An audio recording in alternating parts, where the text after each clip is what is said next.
Some of the greatest seducers were not good looking at all. What are the qualities of a great seducer? I'm revealing stuff I shouldn't be revealing.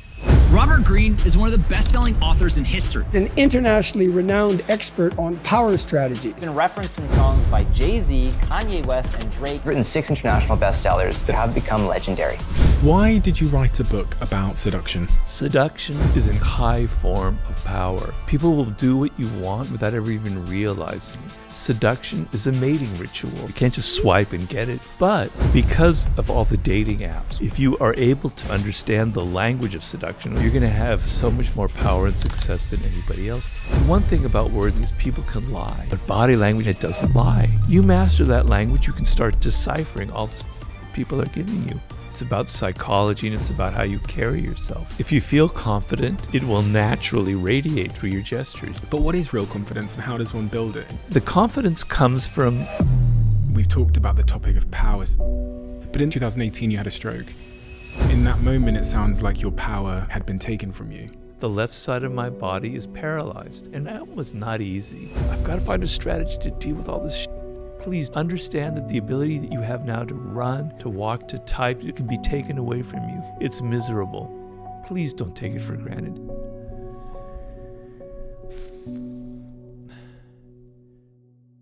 Before we get into this episode, just wanted to say thank you, first and foremost, for being part of this community.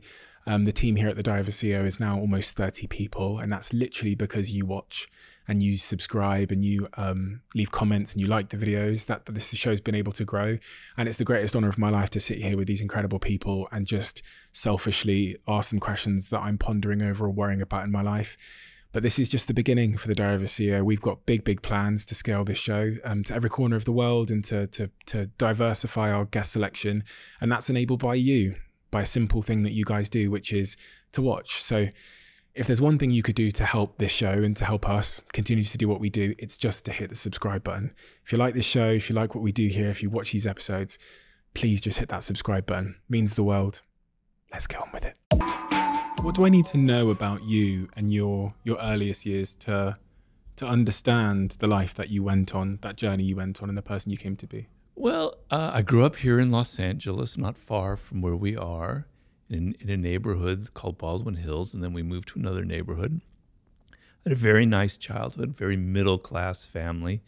My father was a salesman his whole life, worked for the same company for 40 years, just sold chemical supplies.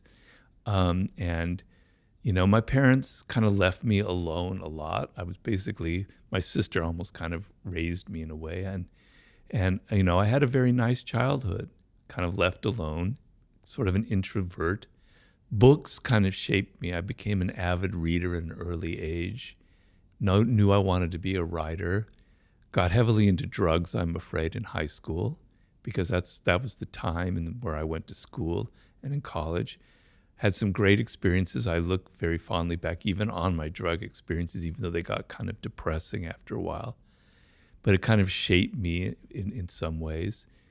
And, you know, that was me growing up, you know, and I had an attitude or a lens in which I looked at people from a distance. Like I was always sort of obsessed with people wore masks and the way I looked at it, even when I looked at my parents and their friends, and I said, what is really going on behind the masks that they wear and all the social niceties going on?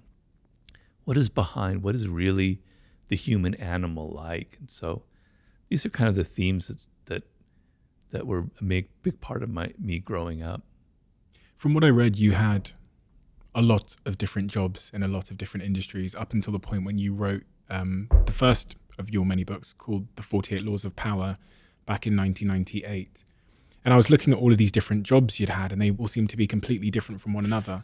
So then trying to understand how you arrived at a moment where you then wrote a book on the topic and subject matter of power, having not been, you know, a psychology graduate or seemingly worked in any industry related to like human psychology, seemed to be really peculiar to me.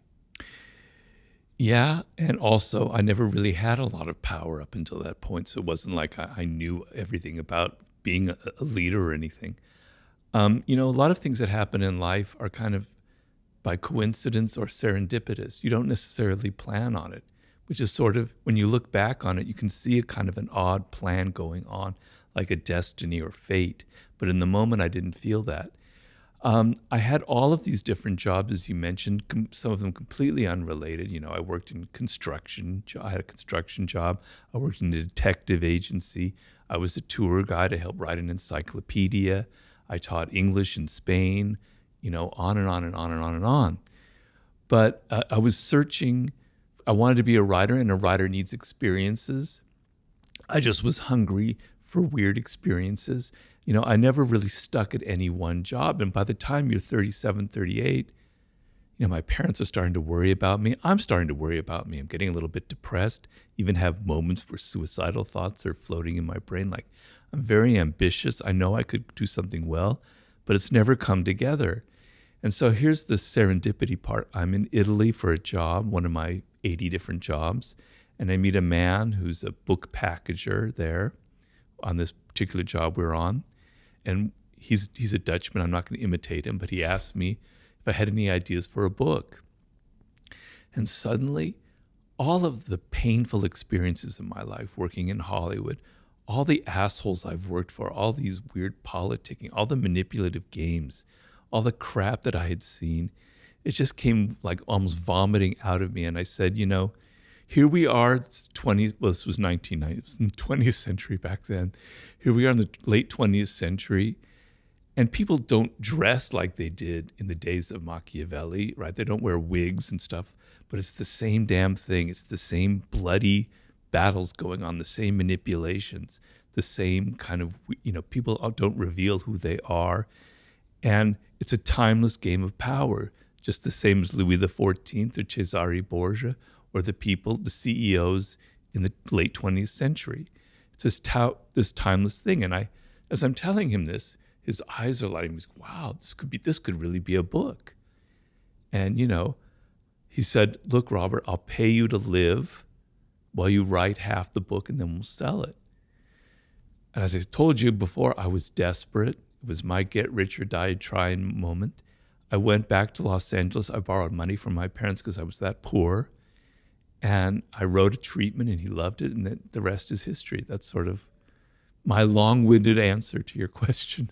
That's so interesting. It's crazy how in life things can just take such a turn out of nothing, and you never know what that thing is going to be. And I mean, you say the rest is history there. Give me an idea of the success of that book, The 48 Laws of Power, because I mean, I've seen it everywhere for as long as I've been looking at books. So quantify the global success of that book. Quantify? Yeah. Well, here in the US, it's sold quite a bit over 2 million copies, which is great. The weird thing is it's selling now more than it ever has sold before. In other words, the percentage of books that we're selling here in 2023 is greater than any period before. So it's accelerating, which is insane, you know. And even my English publisher is having the same, is telling me the same stuff. So it's kind of accumulated. It started off a little bit slowly. I mean, we got press, but it became this kind of cult thing. I've had very little publicity in mainstream media, which was big back then. It's not big anymore, thank God. But it was word of mouth. It's like, have you heard about this book? It's kind of dark, blah, blah, blah, blah, blah. It got on a few television shows. There was this show, a reality show with boxers. I think it was called The Contender, in which the finalist held up a copy of the book and said, this book helped me get to where I am now. And it sold like crazy. It got into the hip hop stream, you know. Jay-Z was the first person I ever saw quoting the book in print, in a Playboy interview. And then, you know, 50 Cent and all that, and Drake and all these people, that really kind of set it into the stratosphere. So it's slowly become a bigger and bigger thing. And I had no idea, you know, I thought it was a weird book and it could be successful, but I had no idea the journey I was about to begin. It's weird. That journey of writing this book, have your feelings towards the book evolved or changed over time? Because society moves on, you move on as an individual, as a human, you learn new things, you mature, and then the book is kind of held in time. Not really. My philosophy in life is never look back, regret nothing. You know, it's there. I did it. It came in a particular moment in my life and in the zeitgeist, and things have changed a little bit. But it was a very serious effort to try and get at something timeless. Now, yes, there's a dark side to it, and maybe I've moved on from that. And I did, honestly, when I wrote my fourth book, Mastery, I was a little bit concerned that young people were thinking that the whole game of life is about politics manipulation. So I wrote a book to kind of counter that. But I think the book is true and it's held up. I think if I look at business, what's going on in the business world, I kind of I think I hit it on the nail about what goes on in the dynamics and the power game. You know, I wrote a book on human nature, and the idea is we were formed hundreds of thousands of years ago in particular circumstances. Our brains are wired a certain way. Yes, we're very sophisticated. Yes, we have the internet. Yes, I'm here being interviewed by you on a podcast. It's pretty insane. But we haven't fundamentally changed. The same raw emotions of envy, of aggression, of worrying about our status, about having to disguise ourselves and appear like we're saintly and loving, that we don't have a shadow, which we all have. None of that has changed. So, yeah, I wouldn't write that book now because I'm at a different place in life, and I understand that. But I'm not ashamed of it in any way. I stand by it, and I think I hit at something real.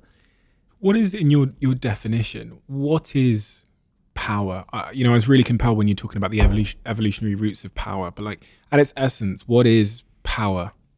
It's not what you think it is. It's not, Vladimir Putin or presidents or Biden or all these political figures and these big games. Power is a feeling. It's an essence. It's an emotion.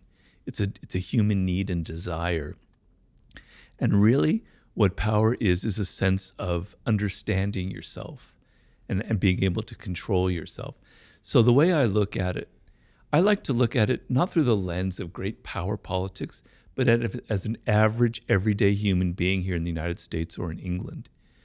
The feeling that you have with your children, with your spouse, with your colleagues, the people who work for you, the sense that you have no control, that you can't influence them with your ideas, that you can't get them to maybe, soften some of their ugly behavior if they have that you can't get them interested in helping you with a project or whatever, is the most miserable feeling a human being can have. Malcolm X had a quote that I love, which is, absolute power corrupts, but absolute powerless corrupts even more. I'm butchering it, but that was the gist of it. The feeling of powerlessness is actually more corrupting than the feeling of having a lot of power.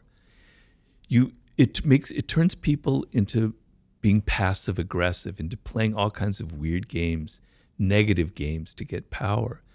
You want to feel that you have a degree of control over events in your life, over people, over your future. And that to me is what power is, right?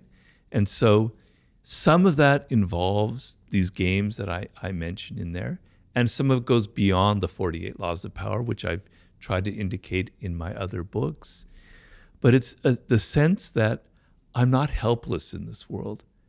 I remember when I first entered the work world as a very naive college graduate with all these ideals and things I'd read, because I studied literature and languages, going, man, this is weird. People are playing all these kind of games. I'm in over my head. I made mistakes. I got fired for being, too brash, for outshining the master. It was painful, right? And so learning, you don't have to use the laws of power. I don't advocate crushing your enemy totally.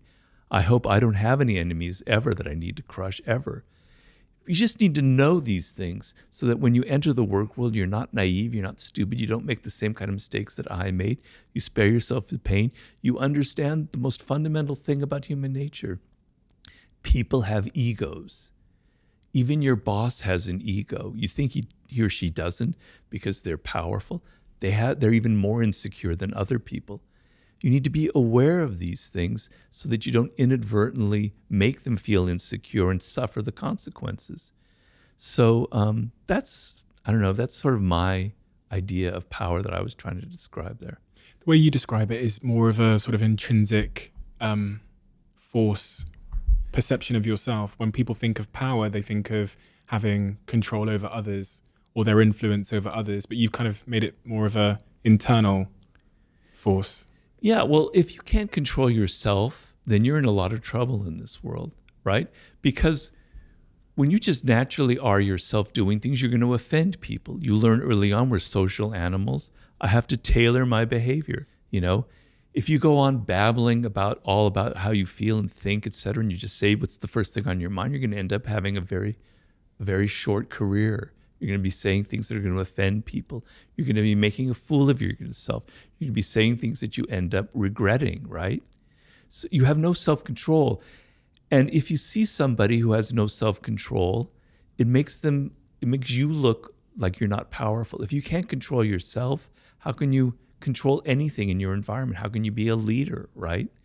So you have to learn certain things about your nature, about who you are, and not just be anybody. You have to kind of tailor your appearances as well. Because for good or for bad, I'm a believer in looking at the human animal without shame and embarrassment, just as we are, right? And appearances matter. It's the animal part of our nature. We judge people by how they appear, how they dress, their tone of voice, their body language, et cetera, et cetera. It would be, in an ideal world, we wouldn't judge people by appearances. We would just judge them by what's inside of them. Yes, I agree with that. But that we're not ideal. We're not descended from angels. We're descended from primates. So you have to understand that appearances matter. And this is part of the game. And so you have to control your appearances a little bit. You have to tailor it. You have to be a bit of actor in this world, on and on and on. You know, these are things that people don't like to admit about ourselves. We like to think that we're much more idealistic, that these things really don't matter in the end. And I wish it were that way, but it's not. And so I'm a bit more of a realist when it comes to things like that. But yeah. As you were talking about this need to keep up appearances to some degree in order to survive and to fit into the tribes that we form in our lives, it made me think about how many guests I've had on this podcast who work in maybe the entertainment industry or other industries. Yeah. You know, they're famous or whatever, and they report that keeping up appearances had a really detrimental impact on their happiness and their fulfillment in life, because in some cases it meant that they were doing a job as a presenter and had to always be happy when inside they didn't feel that. And maybe the contrast of reality and perception caused them a lot of harm, or they've built a life around things that they're not interested in. I think you touched on some of that in Mastery. Yeah. That's the question I have, which is keeping up appearances and the impact that has on your happiness, i.e. wearing a mask, and happiness. What's the relationship? I talk about it in the 48 Laws of Power, where you have to play this game in life. To me, it's a form of wisdom, which is, it's a wisdom that used to exist like in the 18th century. I read a book that had a big impact on me many years ago called The Fall of Public Man by Richard Sennett, in which he described like cafe life in London in the 18th century or France. And he was saying back then, when you entered the public arena or your cafe, you knew you were an actor. You left the house, you put on a mask, and you had fun. You know, you knew it was like fun. It was play.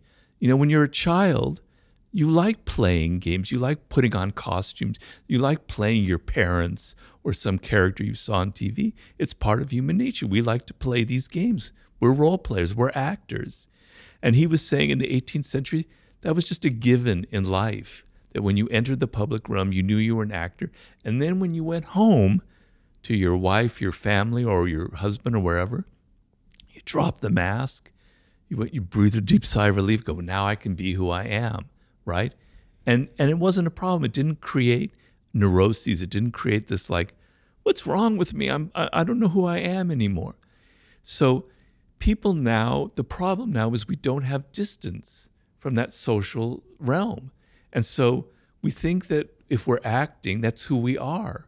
But it's not. It's just that's part of being a social animal, is playing a role.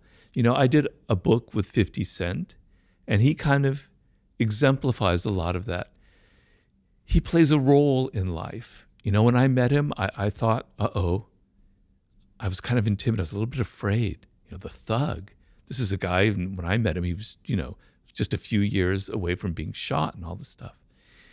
And I met him, and he was the nicest person in the world. He was almost kind of sweet. You'd hate it if I said that word, but he was sweet, right? He was very down to earth. He was very calm, etc. He's playing a role when he goes out and he plays that person, and he knows it. He knows it's like, he doesn't take it seriously, you know? He had this big beef with Kanye West back when I was doing the book with him. And then I met the two of them in Vegas when they were there for the awards. And they were like the best of friends. They were joking. It was just a game they were playing, right? So what I tell people is, we all are actors. Humans are born actors. We learn at a very early age to play that kind of game. It's kind of fun sometimes to do that, you know? Enjoy that part of life, but don't get it confused with who you are in your essence. That's sort of the dance you're playing between those two things. I understand what you're saying, and a lot of it has to do, as you said, related to mastery, where people end up in a career that doesn't suit them. And I think I understand what you're getting at. When I look at like presenters or people in the news, and they have to smile and be so cheerful, like, man, what a drag. I'd hate to be like that, you know? That is so false. Don't you want to take a shower after you being so cheerful and chatty and all that shit? You know, yeah, I understand that. But if that's the profession you chose and you love it, then maybe you don't feel that way. I couldn't do it personally. But, you know, I think it's okay to think of yourself as an actor. I don't think there's anything wrong about that. The second very curious law in your book that I uncovered was law number 2. I'm talking about the 48 laws of power here, where it says, never trust friends too much. Learn how to use enemies. Yeah. Do you trust your friends? Okay, well, everything in the book is context. So when you take things out of context, it's a little harder to understand. And what I'm trying to say in that, I'm talking about in the work world, when you're out in the social realm. And one of the worst things that people do is you have a job, and I've been guilty of it myself even after I wrote the damn book. You're out in the work world and you need to hire somebody. You need to find a colleague. You need to find a partner or an employee. Your mind naturally gravitates towards a friend, right? Because they know you, you trust them, you have a relationship, you know, and you feel comfortable with them. And it's a terrible mistake. So many of the worst things that have happened in history are because of that very problem. Because friends, there's all these emotions involved between people, right?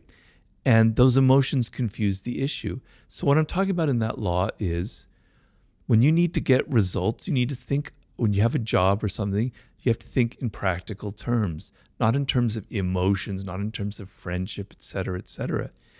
So you want to keep your work world separate. It's not everything about life is having to be friends and having nice things and everybody like you. Sometimes what matters is getting results done.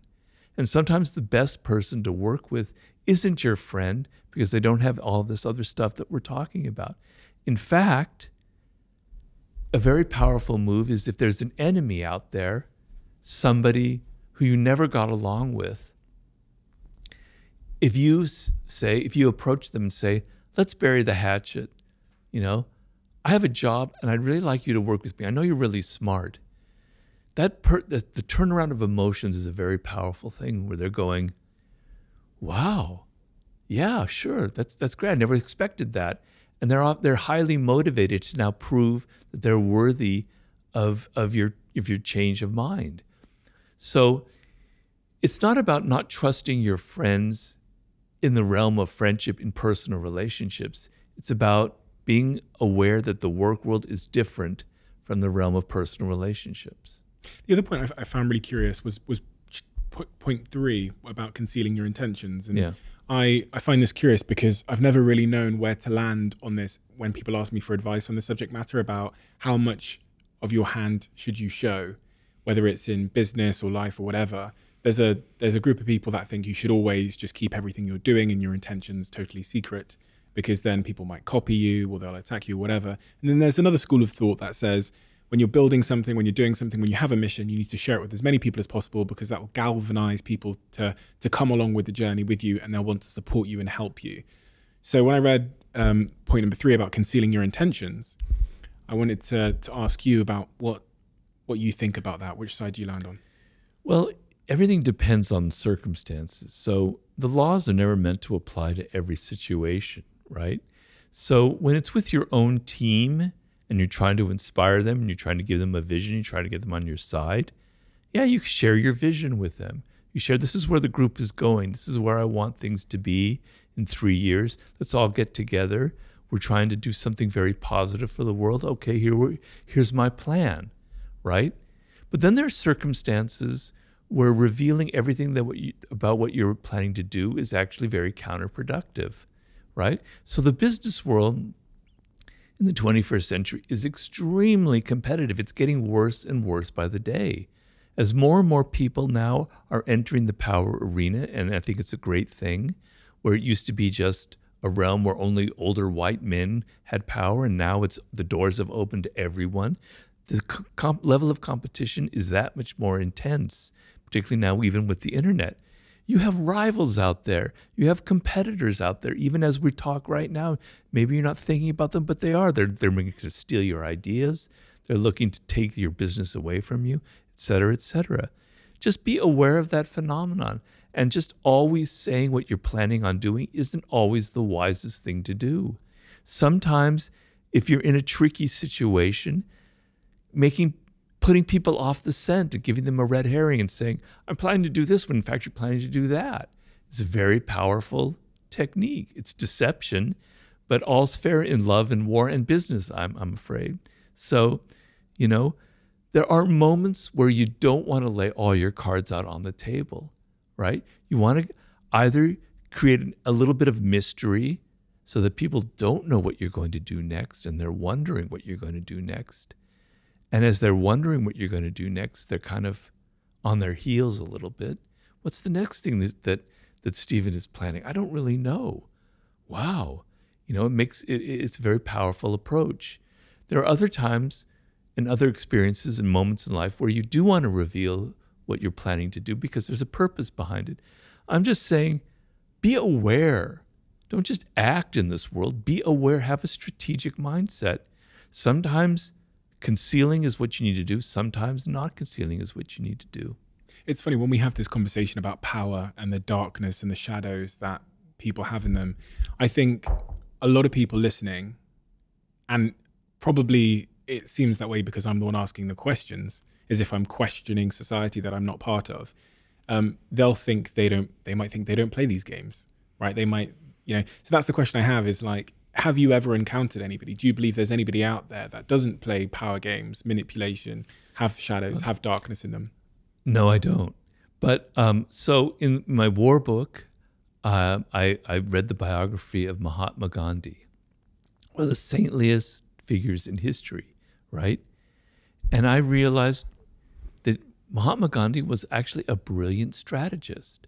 Now, I'm not saying his use of nonviolence and civil disobedience didn't come from the heart. He didn't mean it. He didn't actually believe in the peaceful method. He did. It was very sincere, but he was very strategic about it.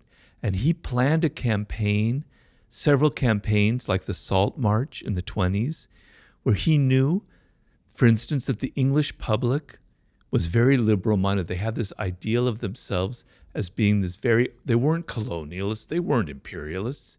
They were doing the best for the world.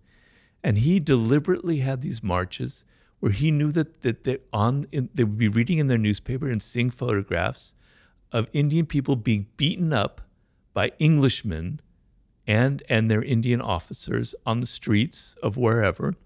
It would have a terrible impact on the public. He thought in terms of strategy. Okay, so there's Gandhi. Then there's Martin Luther King, who's somebody I wrote about a lot in The Laws of Human Nature. Another great icon whom I admire, who actually was inspired by Gandhi and had campaigns of civil disobedience. And there was a campaign, I believe it was in Montgomery or Selma, I can't remember which one, where he was getting fed up. They weren't getting very far in the civil rights movement. They were reaching a stalemate, and he was getting very frustrated. And somebody, an advisor came to him and said, look, we're going to have this massive march, and I can get a lot of elementary school and junior high school students to be on this march because they believe in you and they're very fervent. And I think it would be great. And his advisors go, God, you can't do that. You can't put 13-year-olds at risk. And Martin Luther King thought about it very deeply. He said, no, we're going to go ahead and do it. Because, damn it, I want the American public sitting in there all fat and watching their televisions to see these brutal, Bull Connor, the police chief then. I want to see these children being water hosed and beaten, and it's going to have an incredible impact. He was being strategic, and his advisors were shocked by it, but it ended up proving to be one of the most pivotal, important moments in the civil rights movement. So here you have Gandhi and Martin Luther King. And Martin Luther King was a flawed individual, as we know, right?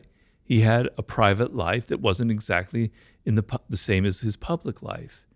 I don't judge him for that because he was a brilliant man, and I admire him. I love him deeply. Reading his biography made me even admire him even more, seeing that he had a human, flawed side to him. But these are icons that we set up, and they reveal what I'm talking about in human nature. You can't escape it. Yeah, maybe there was some saint born in some century that I've never heard of that maybe got pretty far away from everything I've talked about. But, we all have this idea, like in The Laws of Human Nature, I write about irrationality, envy, aggression, or narcissism. Narcissism is a good one. Oh, they're a narcissist. I'm not a narcissist. I'm not self-absorbed, but they are. Yeah. I don't have any of those traits. Well, damn it. Every single human being has self-absorption traits. We can't help it. We naturally think of ourselves first. Yes, there are people who are much deeper narcissists in life, no doubt, and there are toxic narcissists, but we all have a touch of it. I want you to be a little more humble in this world and not be so arrogant and not think that you are somehow exempt from having a dark side, that somehow you were born with a halo over your head, that you were born different, you don't have human nature, that you're a saintly person, you're much better. Get rid of your moral superiority, because I find that deeply offensive. We are all cut from the same cloth. We all have the same flaws.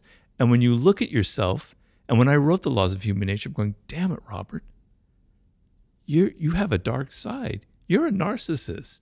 I had to come to terms with my irrationality, my grandiosity, my aggressive instincts. But it's the only way to change yourself is to be aware that you have these issues. I have the narcissistic tendencies. Now I see it. All right. Now when they pop up, I can control it better. I can say, damn, Robert, you're being too self-absorbed to think more about the other person. But if you go around in life thinking, I don't have any of these problems, I'm not a narcissist, you're never going to have the awareness to stop the fact that you are actually one. Being a narcissist, is that objectively a good or a bad thing? Because when you was, obviously I know people at home go, it's a bad thing, it's a narcissist cause a lot of harm, and that's very true. But in the context of the human animal and why the human animal develops certain attributes and qualities to maybe further its survival or its ability to stay within the social pact, is it just a consequence of being a human to have these like shadow traits and to be coercive and manipulative? Is it good or is it bad? Or is it neither? It's neither. Because it just is, right? So with narcissism, for instance, there's a reason why we're narcissists. So I explain in the book, it's not my own theory, it comes from some great psychologists like Kohut, the origins of narcissism, right? So when you have to leave, when your parents have to kind of not abandon you, but have to not give you as much attention as you used to have, and you're 3 years old or 4 years old, you don't remember it, but it was very painful. Like, oh, they don't love me as much. What's wrong with me, right? You know, I have to get that love and attention, not just naturally. I have to do things to earn it, et cetera, et cetera. And what happens with a lot of people in that situation when you're a child is, I have to develop I have to be my own mother or father.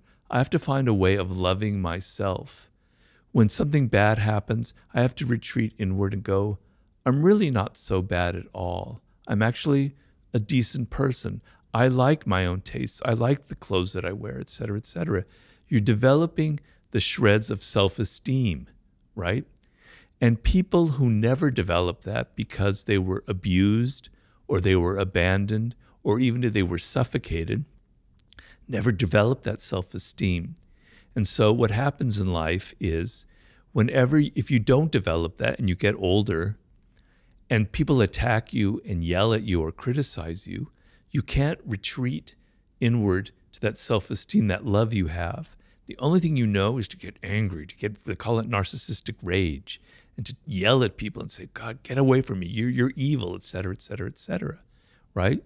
And then the other problems evolve where the only way I don't have that inner self-esteem, the only way I can get people to love me is by being incredibly dramatic and overly dramatic, et cetera, et cetera, et cetera, and always making myself the center of attention. That's what creates a deep narcissist. That's their only way of getting the love that they need. So children, we all need that degree of self-esteem, that anchor in our life. So narcissism, self-love, is not a bad thing. But what happens is as you get older, if you go too deep into it, it becomes a problem. And so what I say is you need to take that self-love and that has a good function and turn it outward as much as you can and turn it into empathy and love and consideration for other people. That's your task as you get older in life. That's how I approach all of these flaws. You can't run away from them. You can't run away from your shadow, your dark side. You can make it work for you. You can make it positive and productive and healthy. You can become a healthy narcissist, which is a name that I use in the book. You can use your dark side for positive purposes. Let's say you have a lot of anger inside, and I had a lot of anger when I was younger. I was a very angry young man, right? Channel that into some kind of cause.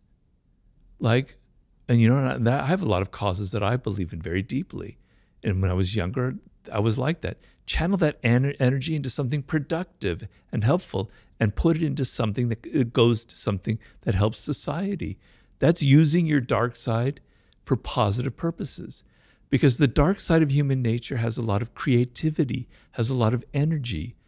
An artist has to have a dark side. You use your dark side because all those dark emotions, all the people that shat on you in your life, they inspire you. They create your best work.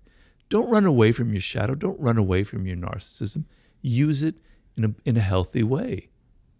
And acknowledge it. I think that's the hardest thing for people to do, right? Yeah. So few people, I think, including myself, have really fully understood what their shadow and their dark side is. I mean, doing this podcast has really helped me because I learn things from other people vicariously, and then I reflect on myself, or keeping a diary has helped me to understand that. But that first step in someone having the self-awareness to understand their dark side. I mean, there's even a lot of people who confronting their dark side it feels like it would be so impactful on their self-esteem in a negative sense that they spend their life putting up a wall to never go there. I mean, there's some people who you even mention something to them and they would triggers them. Yeah. You know, we can all think of those people. The really interesting thing there is the role that your early years play on your relationship with power. Because when I think about some of the nicest, I don't know if this is just a general stereotype or a narrow observation I've had, but some of the nicest people I've met in terms of, you know, being the opposite of whatever a toxic narcissist is, seem to have really comfortable, loving, secure, safe, early experiences. And then is that broadly true in your view? It's a generalization, but there is some truth to it. I mean, there's things that are called attachment theories where psychologists have looked at the kind of attachment you had to your parents, and they categorize it in 4 different ways. And there's the ideal, the best one, where you have this incredibly loving mother and father, and they're giving you unconditional love, but they know also how to give you your independence, etc. It's not terribly common. I don't know what the percentage would be.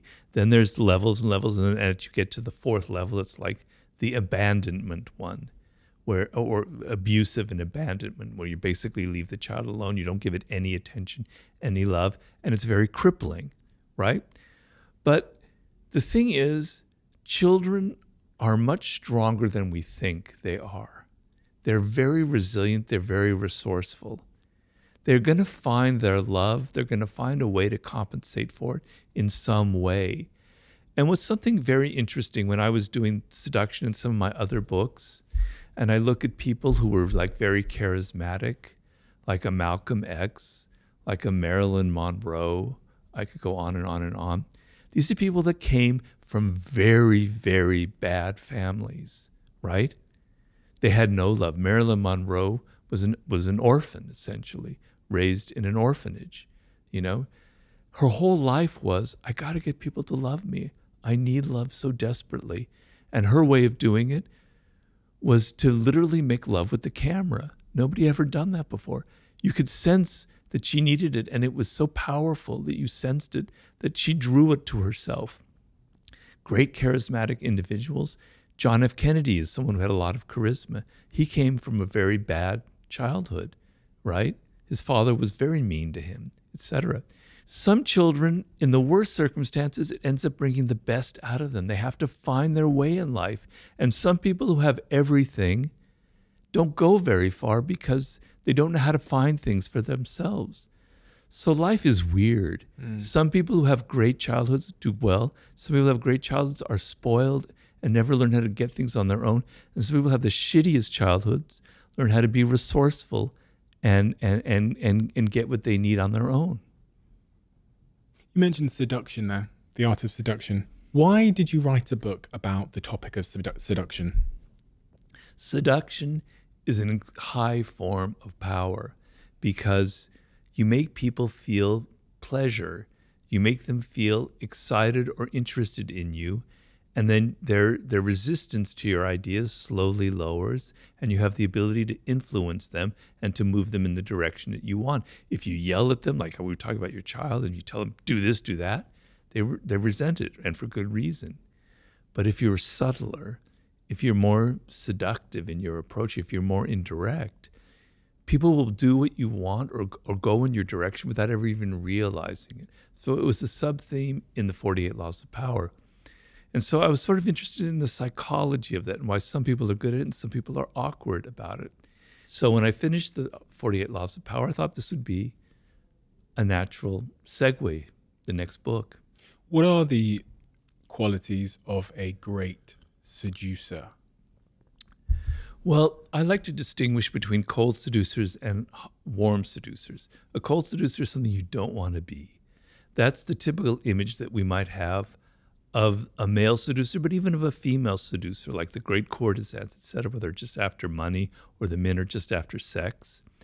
That's not my ideal. My ideal is kind of a back and forth quality where it's not domination. It's sort of like a game that you're playing. It's like a mating game. It's like a courtship ritual where both people are kind of seducing each other. And so what makes for a great seducer is very simple. I can summarize it very simply. You are outer directed. So when you meet somebody for the first time or you're on a date or whatever it is, you're not having that internal monologue going, does she like me or does he like me? Am I dressed well? Am I saying stupid things? What can I do to impress them? No. You turn it off and you're outer directed and you're listening to them and you're entering their spirit and you're hearing them say things that give you idea of what they're missing in life, of what they want, of what their needs are, of what makes them an individual. You're absorbing it, you're entering into their spirit, and then you can reflect it back to them. You can give them gifts. You can take them to places that show that you're attentive to them. Because if you look at how we are in our day-to-day life, normally people never pay us attention. They're always so self-absorbed. They're never thinking about us.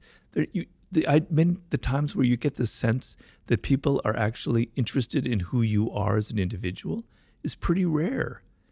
If you give that feeling to someone, it's incredibly powerful because we all want to be validated. We all want to be recognized. So the seducer is not someone who's all worried about him or herself and thinking. They're involved in the other person. They're absorbed like a sponge inside their psychology, inside their world. A lot of this is, very applicable to romance and dating, etc., etc.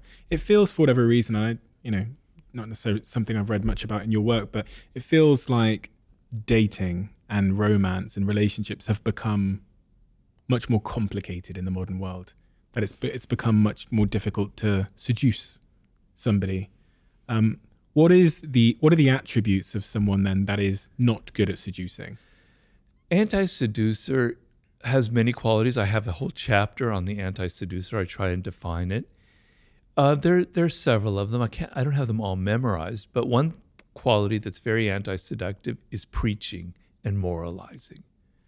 Is like telling people, oh, that's wrong what you just said, or your politics are ugly, or you're not really good at this, or something or other. Having a moral superiority, a sense of sanctimony in a realm which should be about pleasure, where should be that kind of equality, that kind of back and forth dynamic, where you're asserting your moral superiority, is deeply, deeply anti-seductive, the element of preaching to people. Not being generous, and I mean not just with money is important, but not being generous with your spirit, right? You want to be open, you want to give as much as you can to the other person of yourself, of your time, of your money, of your energy, etc. So being all kind of crimped and I don't want to give, I don't want to spend money, I want to take you to the cheap place to eat, I don't want to give you much time, is very, very anti-seductive. When you were talking a second ago about the person who goes on the date and they're thinking about themselves and what they, what their hair looks like or whatever else, that spoke to an insecure person. Is insecurity a seductive quality or is it a anti-seductive quality? It is anti-seductive. Now, there is a part of weakness that is seductive. So I would say vulnerability is seductive, but insecurity is anti-seductive. And there's a big difference. Why does vulnerability draw people to you? Because the sense, so if I can define seduction in simple terms, most of the time we are closed to the influence of other people. Particularly now, we have these walls up because life is harsh. People are coming at us with their advertisements, with their pleas, with their wanting money, with this, that, and the other. And we've all learned to be very defensive, right? And seduction is an openness, is the opposite of that. And you felt it when you were a child towards your parents. You felt very vulnerable and open. And there was an element of your parents and how they treated you that was very much like a seduction, right?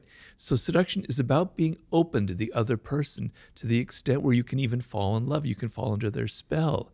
And the sense of letting go of your ego, letting go of your defensiveness, and letting another person enter your world is being seduced. It requires vulnerability.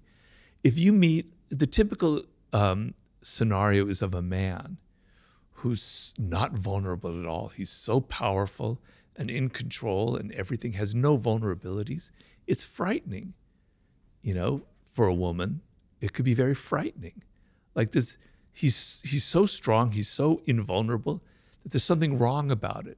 Maybe he's a serial killer. Maybe he's got skeletons in his closet. Something isn't right about that.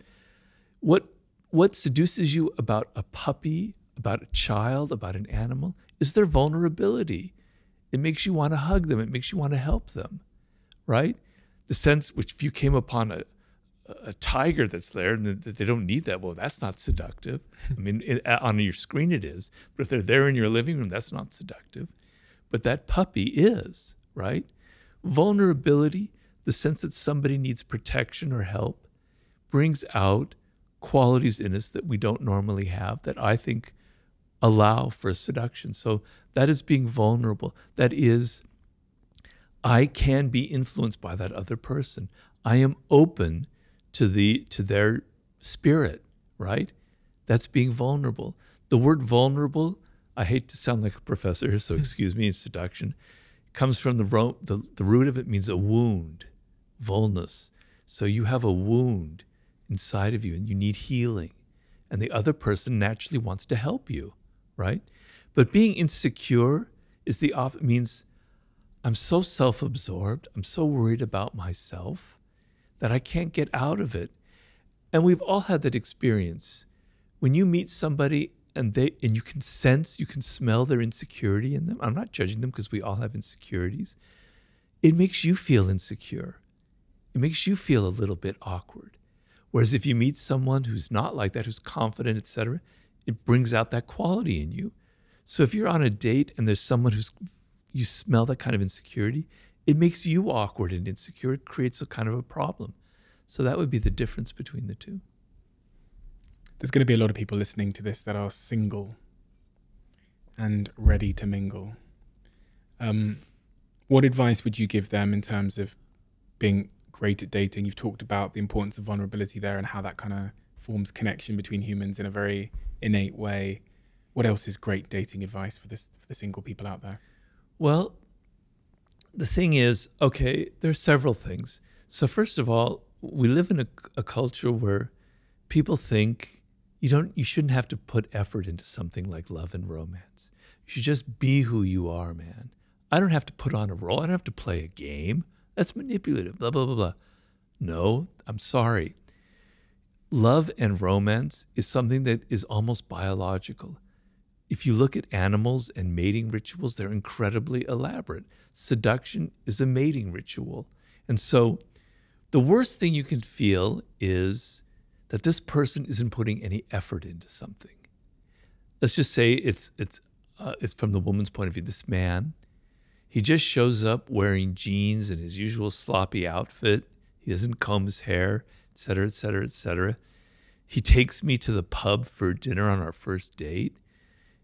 You know, he's not thinking about me. He's not willing to put any effort into it. If he's not willing to put any effort into it, what's it going to be like 3 months down the line when he completely takes me for granted, which is what happens in a relationship? Am I not important enough, right?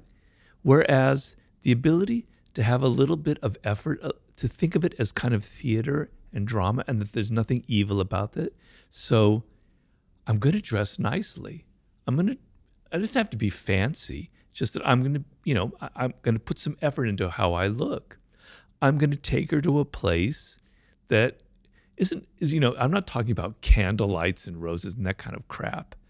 You can be creative. It can be somewhere that's scuzzy, that's on the wrong side of town, but it's different and it's appealing to, and you put some thought into it. There's a reason you're taking her there, right? I have a friend who went on a date and she came back from the date and was complaining because the person that she went on that first date with was took her to a spot where he had an available valid discount code for like 2 to 1.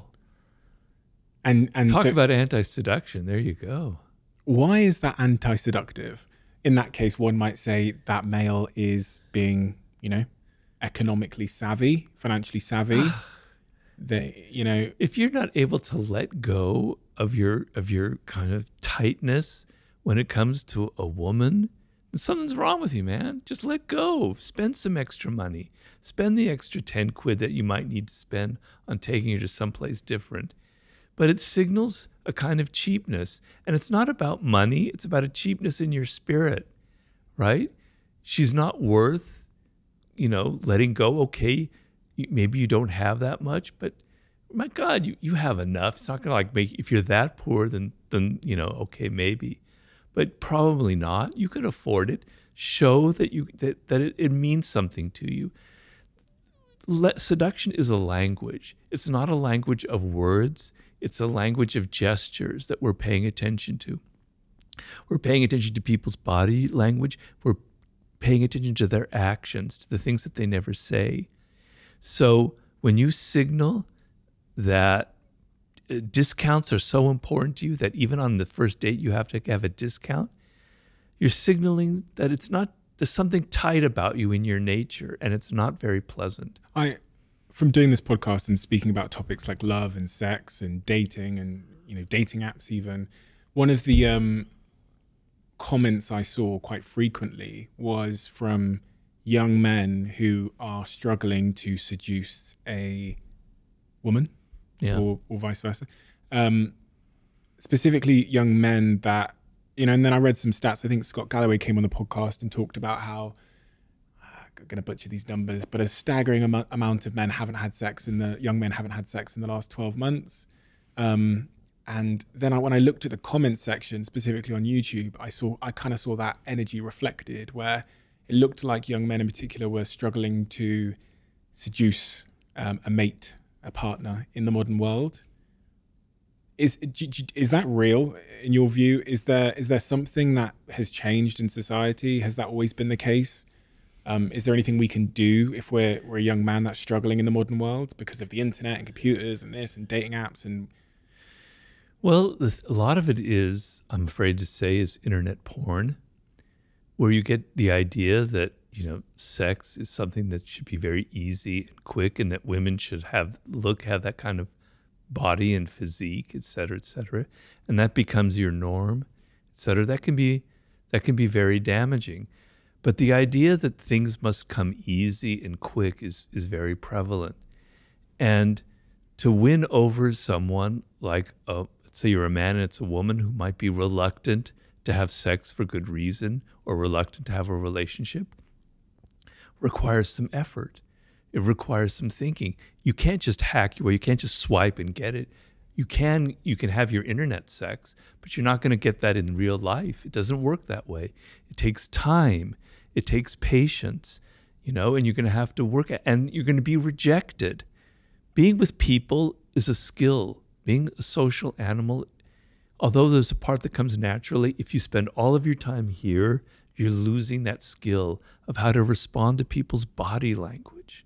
You know, half of the thing is you're sitting in a bar opposite, let's say it's a woman, and how she crosses her legs, how she sips her drink, how she looks at you, how she touches her hair. She's signaling things. It's a language. It's a beautiful language, right? You have to learn it, and you're not going to learn it here because you can't. You have to be in person. It has to be skin to skin. You have to get a feel for what other people are thinking and feeling. And we're actually really, really good at that. Humans have, that's what makes us human. It's called mirror neurons. I can sense what's going on in your mind. I can read your body language. You have to get out in the world, and you have to put yourself physically out there and try and have rejection. And I know it sounds awful, but it is a skill in a way where you're learning how to like understand and deal with people and understand who they are and get inside their spirit. It takes time and effort and patience. So for young men, you have to realize that, right? If you think everything has to be easy and quick, it's never going to work for you. And I talk about the Hollywood actor Errol Flynn, who is perhaps numerically the greatest male seducer ever, because it's estimated that he had seduced close to 3,000 women, and he died when he was 50. And if I did the math one day, I go, how can that possibly be? And I tried to research what was his secret, and it was hard to find out. Finally, I found a book written by a woman whom he had seduced, another actress, and she said he was so relaxed and so comfortable. It was like an animal type thing. And then when I would sit with him, it was almost as if I had drunk 2 martinis just sitting next to him. His comfort and his security and his confidence, his relaxed attitude, it just made me drunk. So feeling relaxed, feeling confident and not defensive and comfortable with yourself is a very powerful seductive quality. I mean, there are many of them, but that's one that I would point out. Have you ever figured out what builds confidence? You earlier on, you were talking about how children need to experience things firsthand. You can't just tell them. You can't just tell someone, for example, to be confident. Preaching doesn't seem to work. What is it in your view that does build that true, or you also can't fake confidence? No. I remember, I'd say we talked about rejection a second ago. I was rejected by pretty much every girl that I was pursuing between the ages of 16 and I'd say 22. Really? Yeah, like, do you know what it was? I was faking confidence. It all changed when I was actually had a sense of security in myself. Right. But in the period where I was like faking confidence, I was pretending I was confident. It was like they just could read past it. That's almost how I look back on the situation. So I came to learn that you can't fake confidence. You can't pretend to be it, because there's so many sort of micro expressions that end up reading more like insecurity than confidence. But what is real confidence, and how does one build it in your view? Well, you've kind of answered your own question there in a way. So, fake confidence is like bravado, right? And you're putting on an act. And particularly women who've had to deal with this for, millennia, they can smell it, they can sense it. They don't have to, it's not in your words, it's the body language, et cetera, et cetera. Real confidence comes from actual actions, from your actual things you've accomplished, right? So, when you're 22, 21, it's hard to have that confidence, because what is it based on? Maybe it's based, maybe you're really good looking if you happen to have that good fortune and you can feel confident about that and you don't have to try so hard. All right, maybe that might work. Or maybe you're really good at sports, or maybe you're a really good dancer, or you're a really great singer, but it's based on something real. You have a skill. You have something that separates you. You have something that you can do, that you can accomplish. Because when you're 21, it's hard to have those. I look back on myself when I was that age, I had nothing. No wonder I got rejected, So it comes from what you do in life, okay? The finest sense of confidence is actually creating things and having success and meeting goals and achieving things and having a record of that, and maybe what goes with that is having some money, but it's not necessarily, because you don't have to have a lot of money, and you don't have to be good looking to seduce. That's a myth that I try to explode in The Art of Seduction. Some of the greatest seducers, male and female, were not good looking at all. It's about psychology, and it's about how you carry yourself. But the confidence comes from actually what you can do, not how you feel or what you say. Well, it is how you feel, but the feeling is based on things that you actually can do, skills that you have that separate you, that make you feel really confident, So body language. Yeah, I find it fascinating that, there's quotes and things that say 80% of our communication is nonverbal, et cetera, et cetera. Body language is so interesting to me because, again, I think that's one of the things that it's just impossibly hard to fake. I was reading, a couple of books on, there was a phase when I was, 20, probably just after being rejected all the time, when I was maybe 22, where I started reading books from pickup artists, and they would obsess on the topic of body language. And one of the things they'd say is, and I was explaining this to my girlfriend a couple of weeks ago, that when a man is lower confidence and when he's desperate, he does this thing called pecking in a nightclub, where he'll lean in and shout in your ear. And when he's higher confidence, he kind of leans out and he'll wait for you to lean in. Small things like that, subtleties like that intuitively we're reading and understanding and communicating and etc. But someone that doesn't have the confidence probably isn't even aware that they do. So when I reflect on my rejection phase, I think, gosh, my body language must have been exuding desperation and low status and low value, low self-esteem. What's your thoughts on body language? Well, in my last book, Human Nature, I wrote a whole chapter on it. I quoted the figure 95%, but who knows what it really is. The thing it is that we evolved for hundreds of thousands of years before language existed, right? And our earliest ancestors depended on the group for their survival and getting along, and their powers came from observing other people and their body language. You could read it. So it's a skill that's wired into us, wired into our brains. It's a very unique skill that we humans have. It's just that you don't learn that. When you're a child, when you're 2 years old, you have it because your life depends on it.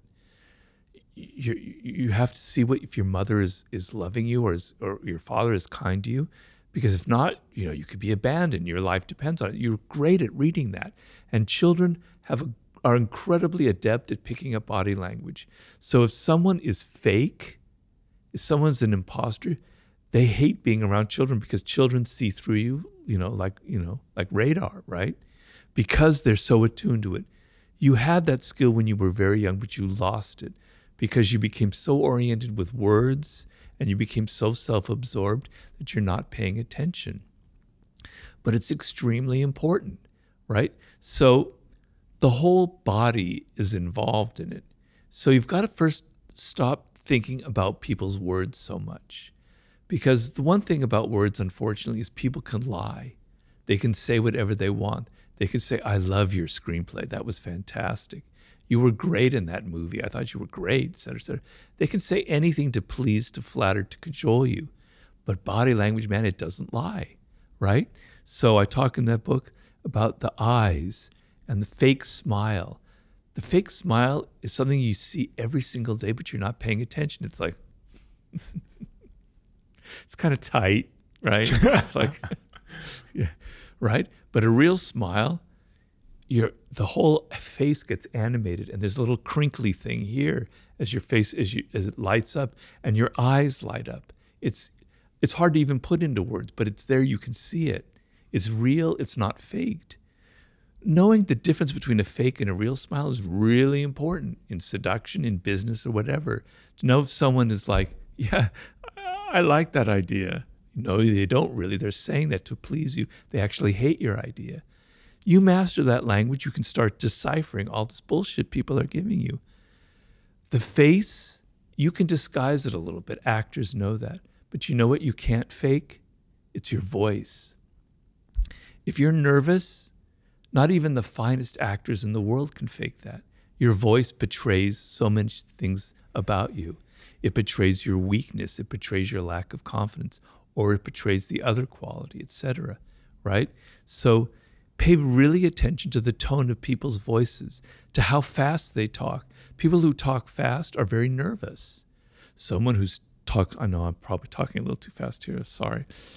My mind races, so I do that. Normally I don't talk so fast. But, you talk slowly, you have a certain tone, you have a certain intonation that kind of reveals confidence, okay? Body language, posture. You were talking about pecking, right?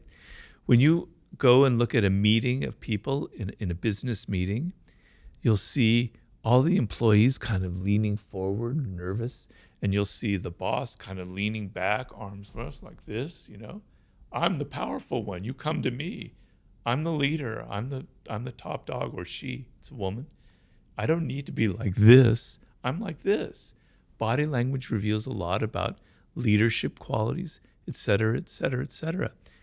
If you're at a party and you come up to someone that you're meeting for the first time and they're talking to you and you notice that their feet are angling away from you, that means that they're not really interested. They're looking for any moment to try and walk away and escape.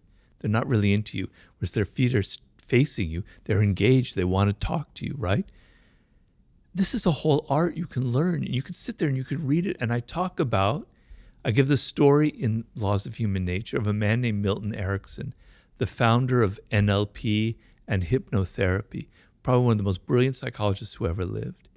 When Milton Erickson was 19 years old or so, he had polio. He nearly died. His entire body was paralyzed. The only thing he could move, the only muscle he could move were his eyeballs. Now imagine that. He was a young man with a very active mind. He can't talk, he can't do anything. All he can do is move his eyeballs a little bit.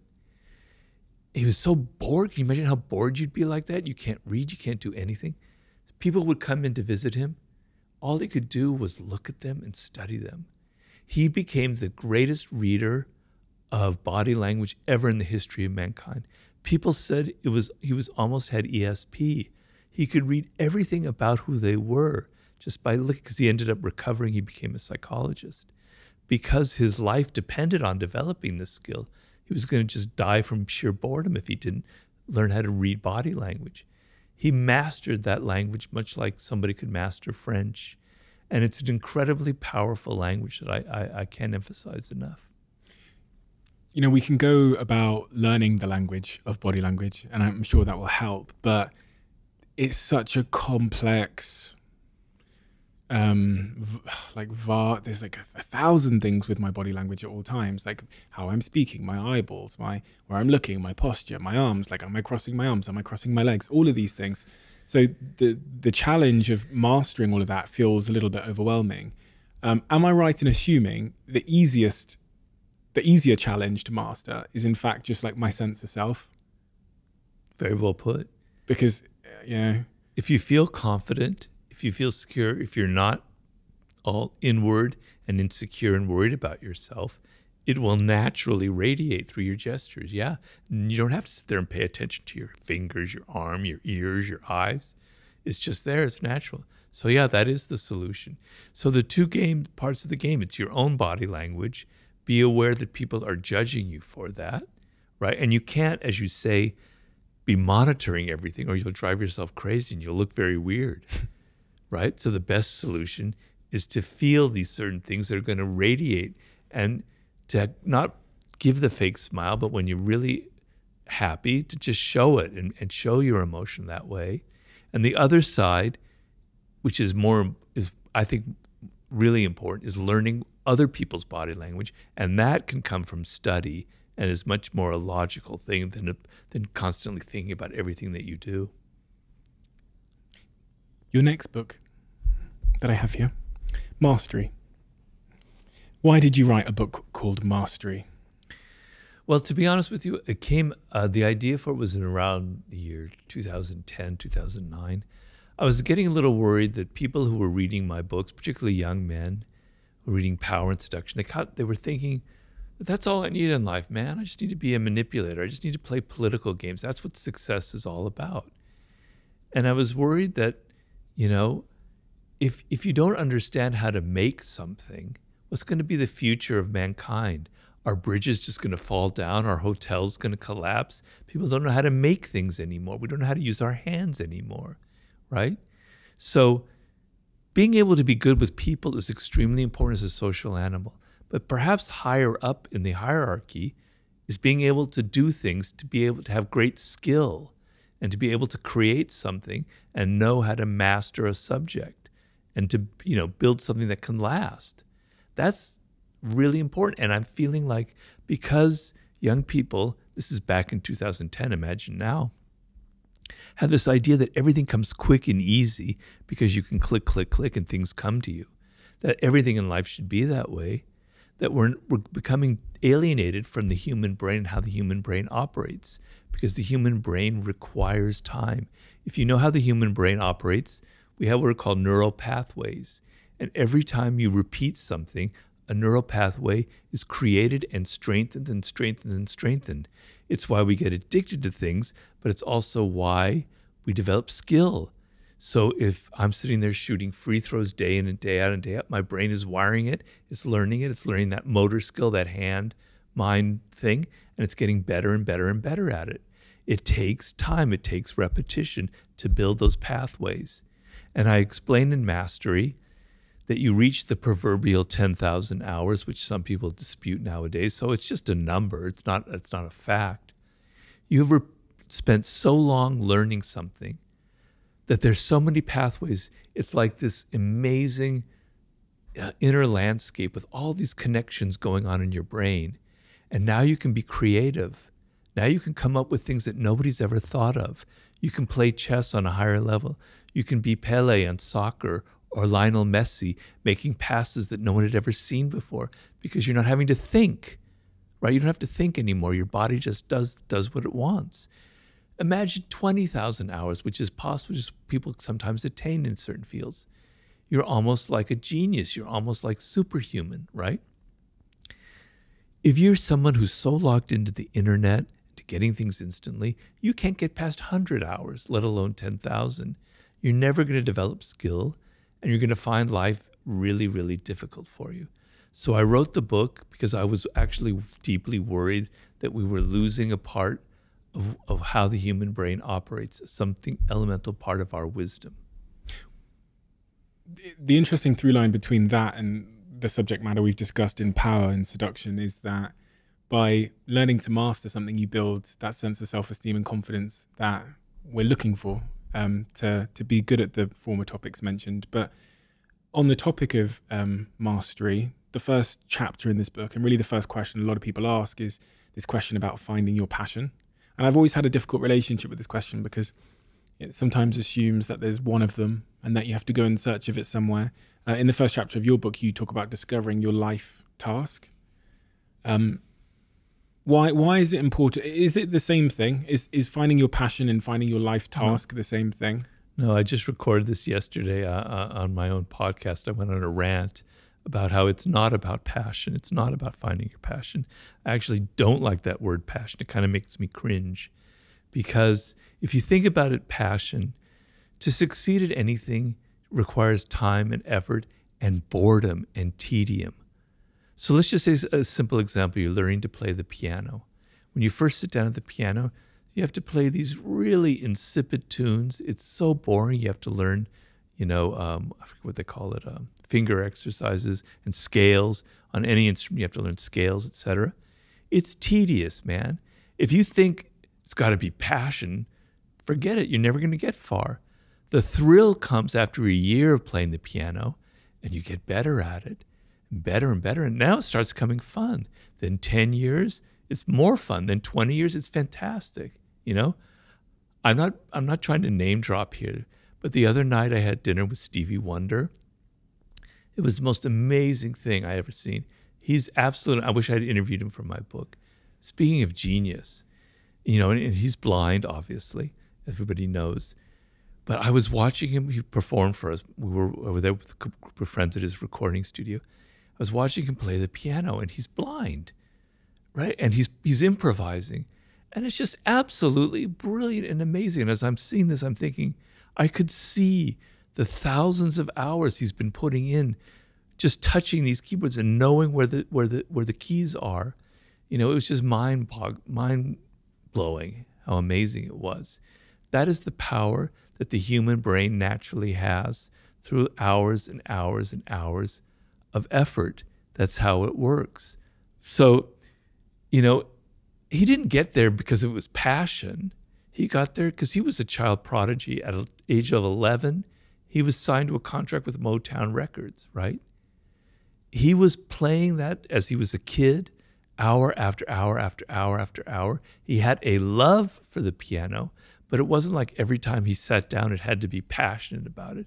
He had the patience to put up with all of the boring stuff, okay? So you want to discover what you were meant to, what you have a connection to, what you have a love for, right? When you're a child, hopefully, or when you're 18 or 19 or 20, that's the best time to discover it, all right? You decide, and it doesn't have to be something highfalutin or worth, like intellectual. You could be great with your hands. You could be great with your body. You could be great with images and visuals. You could be great with words. You could be great in many different areas, okay? They're all equal. They're all great. You as a child are naturally, so there's a book I always recommend for people called The 5 Frames of Mind by Howard Gardner, in which he talks about the 5 forms of intelligence that humans have.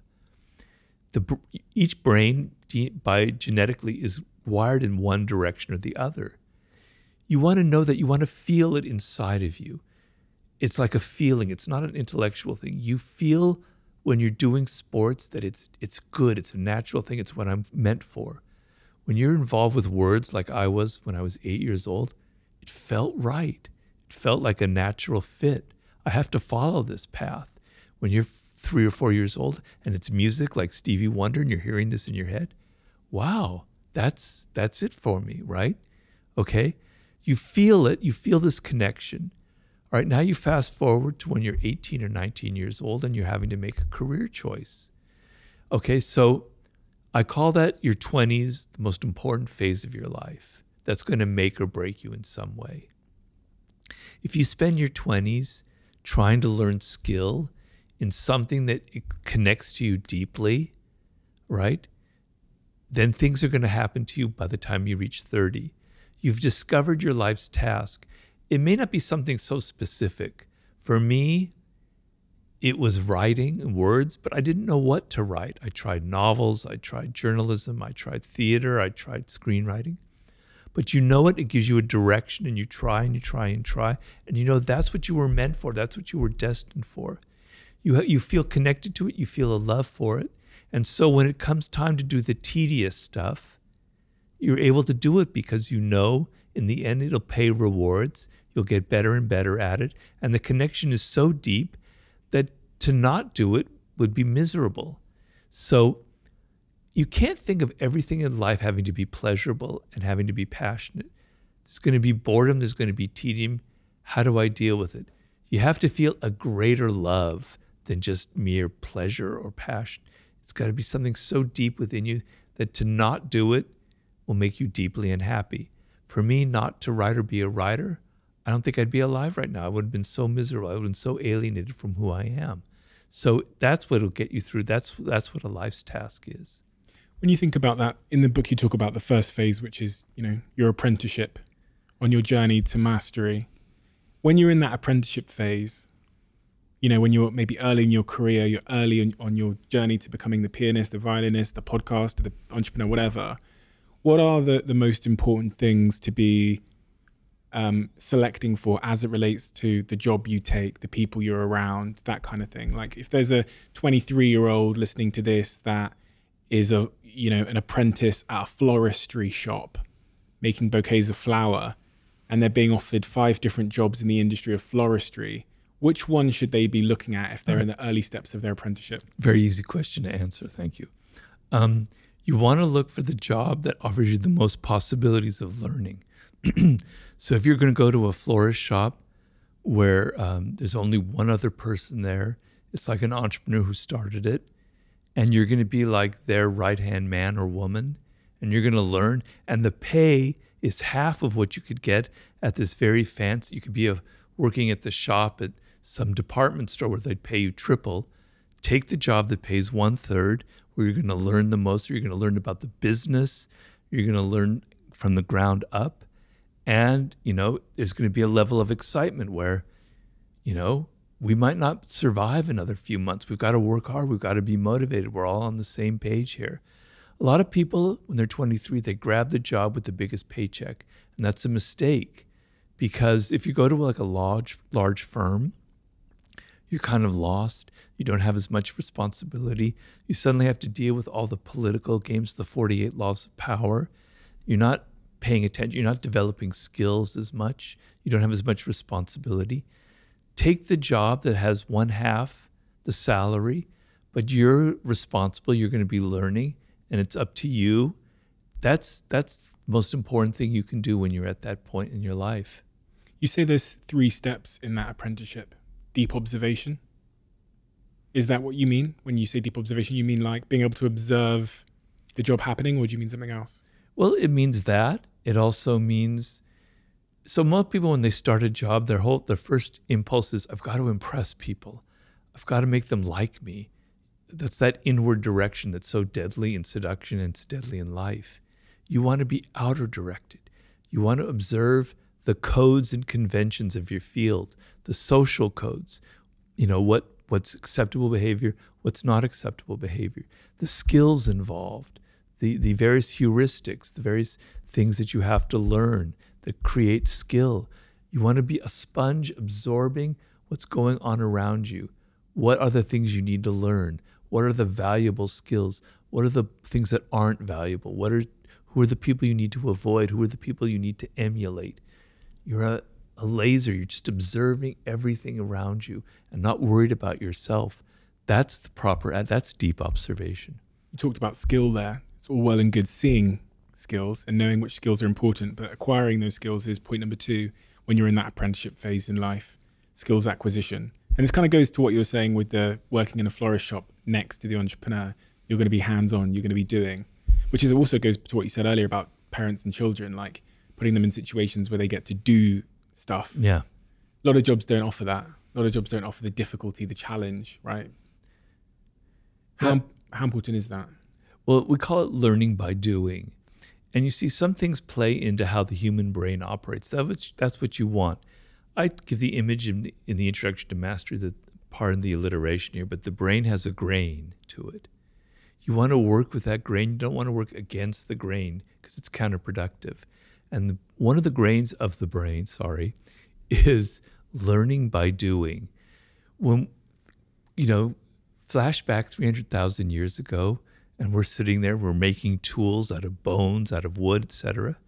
The way the skill was passed on to other people and didn't die with one generation was you watched this person making the tool, and then you watched them and you learned and you imitated them. Flash forward to the medieval period in Europe, where they had apprenticeship schools. 7 years, you're learning masonry, you're learning carpentry, you're learning whatever. For 7 years, you're sitting there watching somebody make things and you're doing it. That's how the brain operates. You learn by doing, not by thinking, oh, this is how things are fitted in mortar, with mortars, et cetera, et cetera. No, I'm doing it with my hands. The brain and the hand have the most connection of any part of our body because so much of our power as a species depended on our hands. We don't have much of that anymore, but learning by doing things with your hands or making things is how the brain is wired.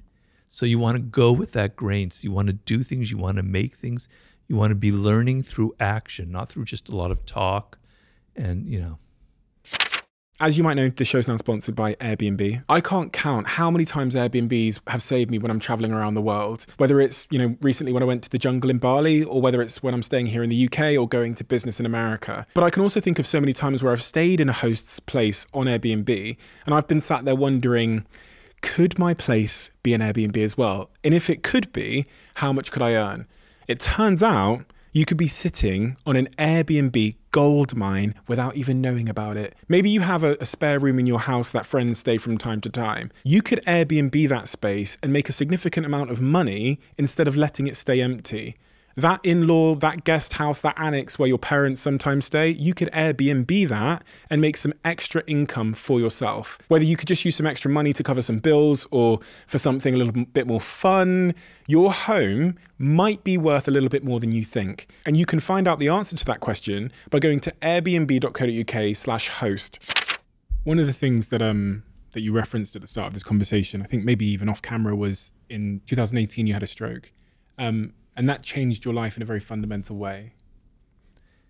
Can you tell me what happened and how it changed you? Well, it was a terrifying experience. I was in a coma. I emerged from it, and suddenly, I'm somebody who's very physical. Sports was a huge part of my life. I would swim very long distances. I love mountain biking. I was doing all kinds of hiking. It was extremely important to me. Every single day I did something physical to take my mind off things. Suddenly it's taken away from me. The left side of my body is basically paralyzed. I have no control over it. To this day, I still have problems with it. Can't swim, can't mountain bike, can't hike, right? I can't take my mind, I can't think while I'm taking a hike. I can't type. For a writer, that's not much fun. I had to deal with crap that I've never had to deal with in my life. I had a pretty easy time compared to this. I had to learn new life skills when I'm already 62 years old, That isn't easy stuff. I don't want to whine or complain because people deal with worse stuff all the time. A lot of people get cancer, etc. But anybody who's had a stroke knows what I'm talking about. It's very hard because you can practice and practice and practice and practice hours and hours of therapy. I do over an hour of therapy every day, and you hardly notice any results. The frustration, it takes you 10 minutes to tie your shoes. You can't button your thing. You have to get other people to do that. It's hard to cut food. You have to be patient. You have to accept this. You have to find another way of loving your life, of accepting these things that you took for granted before. And I tell people, I look out my window now where I'm writing and I see people walking their dog And I put myself in their shoes and I go, God, that must be so great just to walk your dog down the street. What a pleasurable thing. They don't realize it. You take it for granted now. Please don't take it for granted. Understand that the ability that you have now to run, to walk your dog, to swim, to type, it can be taken away from you. And just appreciate your life for what you have, because the things that I love were taken away from me and I wish they hadn't been. So I've had to adjust myself. You know, when something like that happens in life, when you are the victim of a tragedy or instance or circumstance or something that happens, there's often a degree of unfairness surrounding it. And when I read about that incident in 2018, I read that it was a bee sting that caused a clot that caused the stroke. Yeah, I know. It's actually, I think, a wasp. But if that wasp had been like moving, the wind had been a little different and had moved this way instead of this way, I may not have had a stroke. You know, but I can tell you this.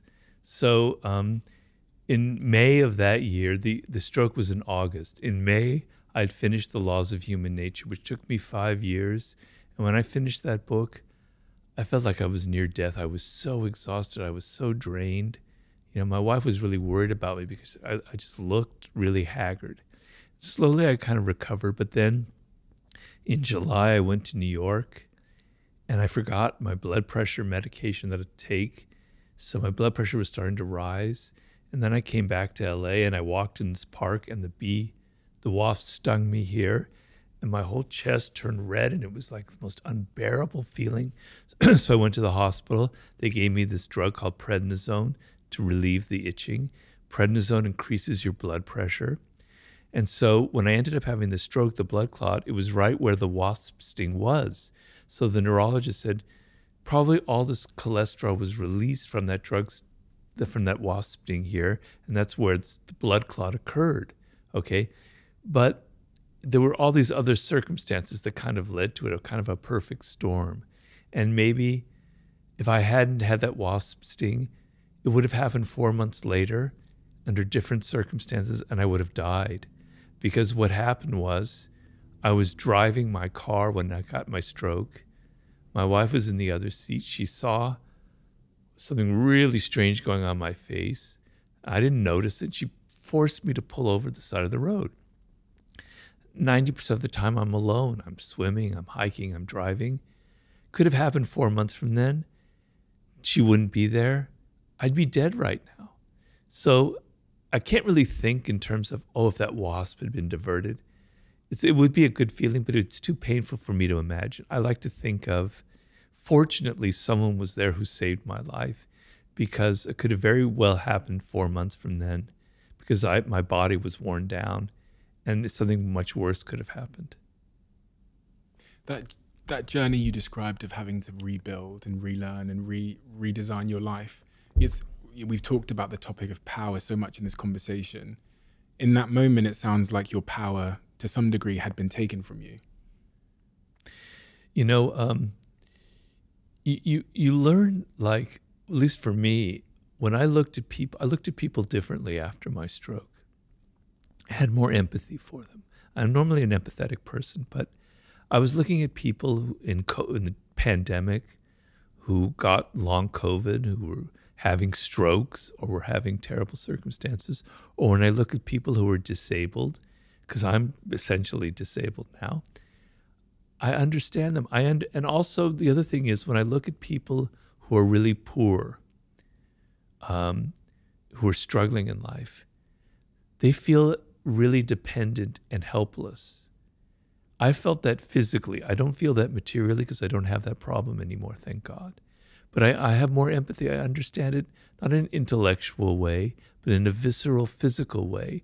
That sensation of, I don't know where my food's coming from. I don't know what's going to happen the next day. I'm weak, I'm dependent, I'm helpless. It's miserable. I kind of understood that feeling now on a different level, on a level that affected me personally. And it's a lot different than having it affect you in an intellectual way. The phases in that journey to where you are today, the first phase after the incident, you wake up, you've realized that your life has changed. What's going on in your psychology? What's going on in your mind? You talked about helplessness and depression. Well, to be honest with you, what happened to me was right afterwards, there was a level of delusion in my mind. I kept thinking, well, in 3 months, I'll be back at it.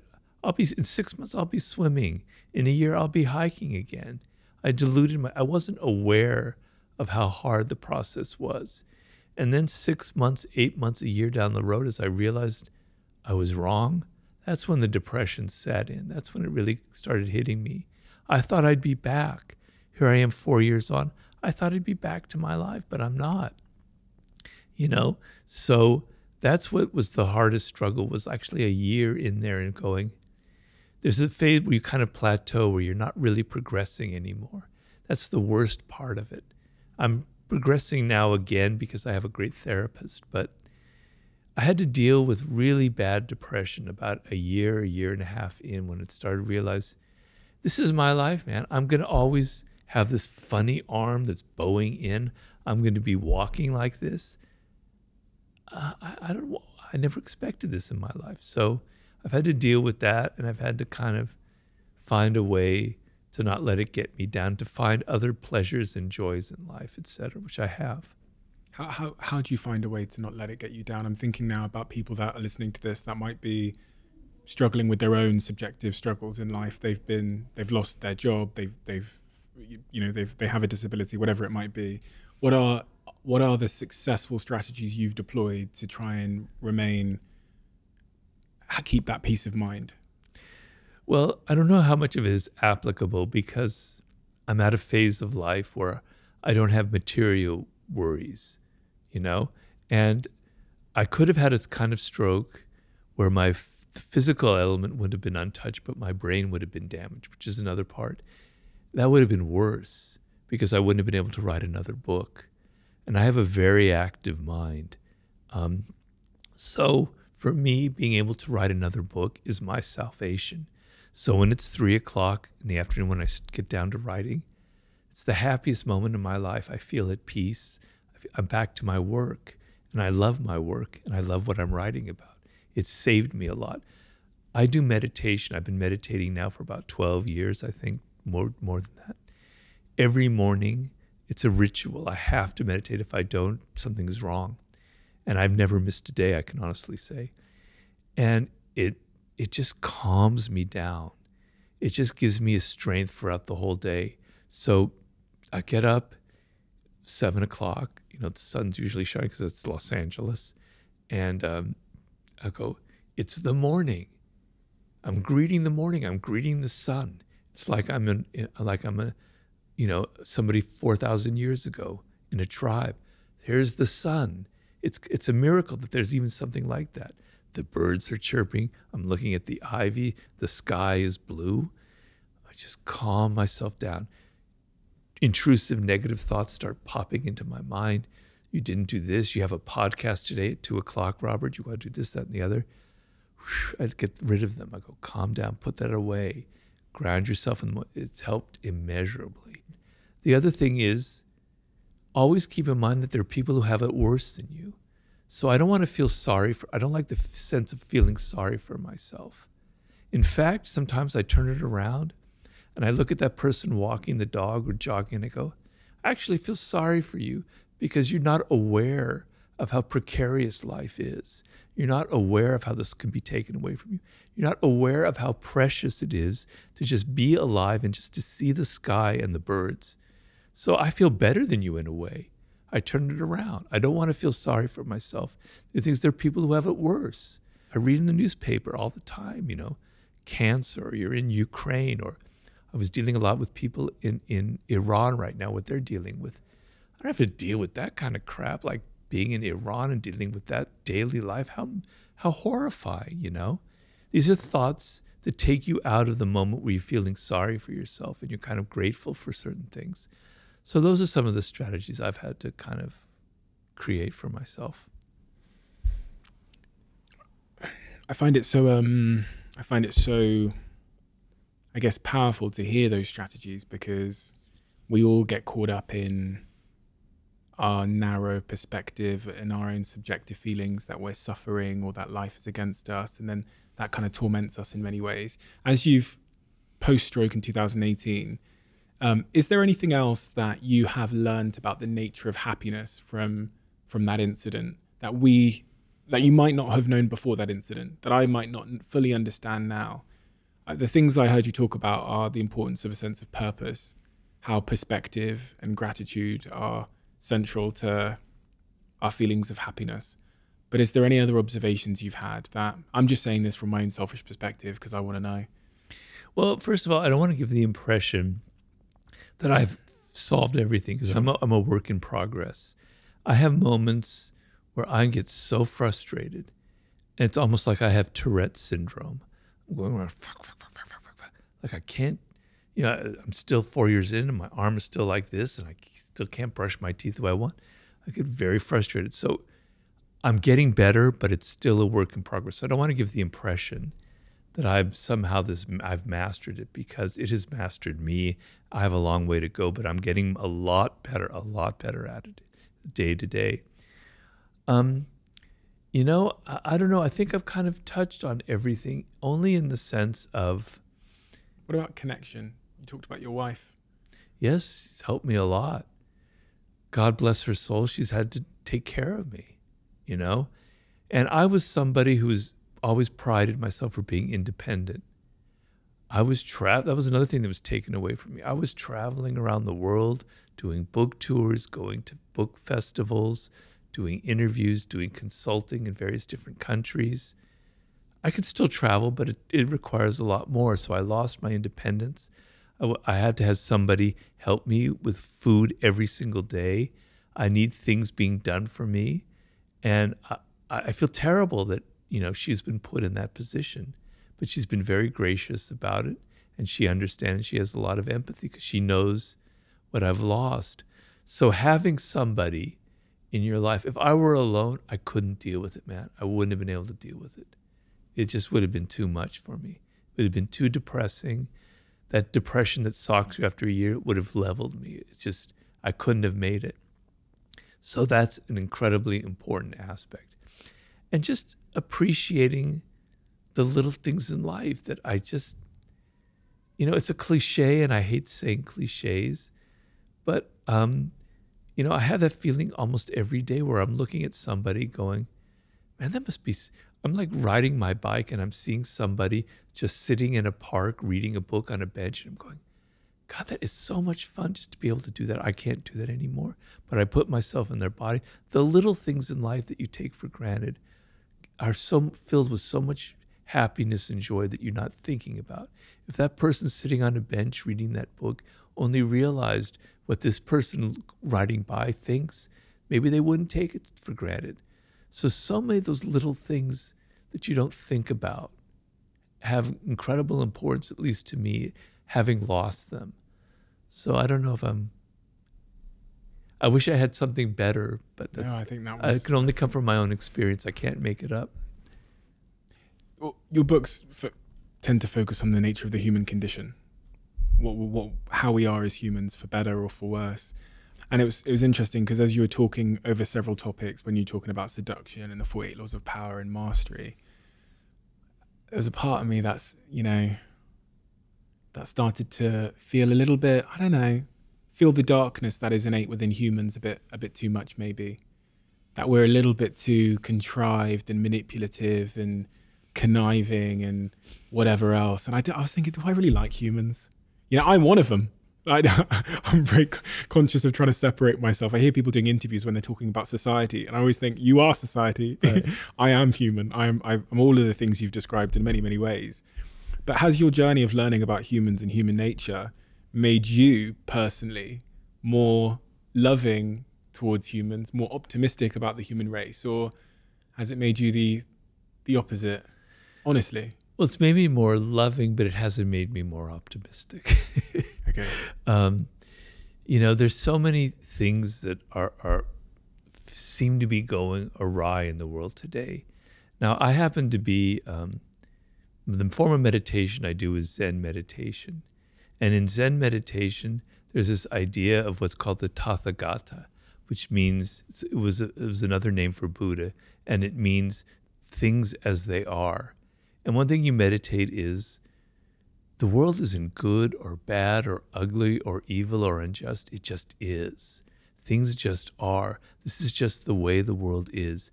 This is the karmic chain, the wheel of dharma that's been going on for thousands of years. It just is. It's just the state of affairs. It's your discriminating your mind. It's your mind that creates all of these things. Let go of that, and you can connect to the way the world is without judging it, and it becomes this very beautiful place. And so a part of me wants to think of this is just the way things are, but a part of me goes, this isn't good the way things are, and I hope they're changed. So knowing human nature and knowing how human nature tends to twist things, how whenever we invent a new piece of technology, it could be the telephone, it could be the television, it could be the internet, it could be cryptocurrency, or it could be, AI. It tends to twist and darken and degrade and pervert anything that was once maybe beautiful or interesting. It makes me worried about the future. So there I turn pessimistic and I'm worried. But then I always think that there's hope with young people. And here I'm spouting another cliche. Damn, I'm going to shoot myself after this interview. But I feel like when I was young, I was angry about things. I didn't like the way the world was. It was Ronald Reagan and Margaret Thatcher and yuppies and ugly, values I didn't have. And I thought there was something wrong in the world. I was angry and I wanted to change it. Young people are still like that.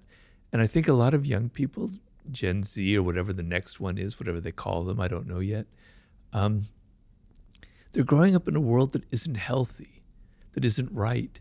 And when you're young, you have all these energy, all this physicality, and you don't like it. You don't feel comfortable in it. And I know a lot of young people don't feel comfortable. And at some point, they're going to rebel. And they're going to say, I'm tired of all this virtuality. I want something real. I want real experiences. That spirit of rebellion that I see seeds of and signs of gives me hope. And I hope that it continues. Because I remember once I had a dream, probably the most memorable dream I ever had. It was maybe about 15 years ago or so. And I dreamt that I was there in the year 2072 or something like that. I was walking around the year 2072. It was the streets of New York. I was going, wow, everybody looks so happy. Humans finally figured out how to do well in this world. They figured out what matters. There's hope in this world. That was my moment in that dream. This has always sort of stuck with me. Maybe that will happen. Maybe it won't. I don't know. I'm not Nostradamus. But, so I struggle with that. I struggle with part of me is pessimistic and part of me seeks seeds of hope, particularly in young people. And I really, really, really wish they figure it out because my generation and generations before, we've kind of screwed this world over. Things aren't good right now. And I'm hoping that spirit of rebellion, that young energy will kind of come and kick the apple cart and say, screw all this, we want a different world.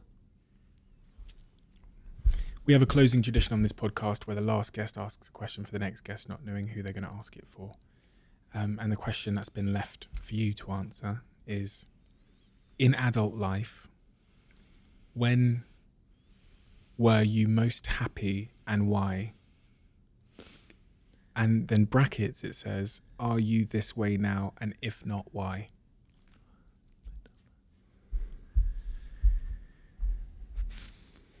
Well, I have to say the happiest moment of my life came at that turning point when I was 38 or so, and I was given the opportunity to write the 48 Laws of Power, and it came out, and my life had changed.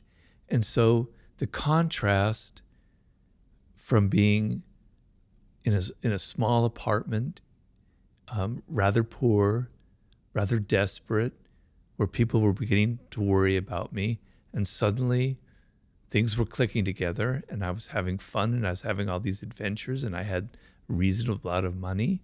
The shift was so radical and so dramatic that it was extremely exciting, and it was almost like a drug high. It was pretty damn intoxicating. I don't have that now because it's 25 years ago and I'm kind of still riding off of that, and the high has worn off.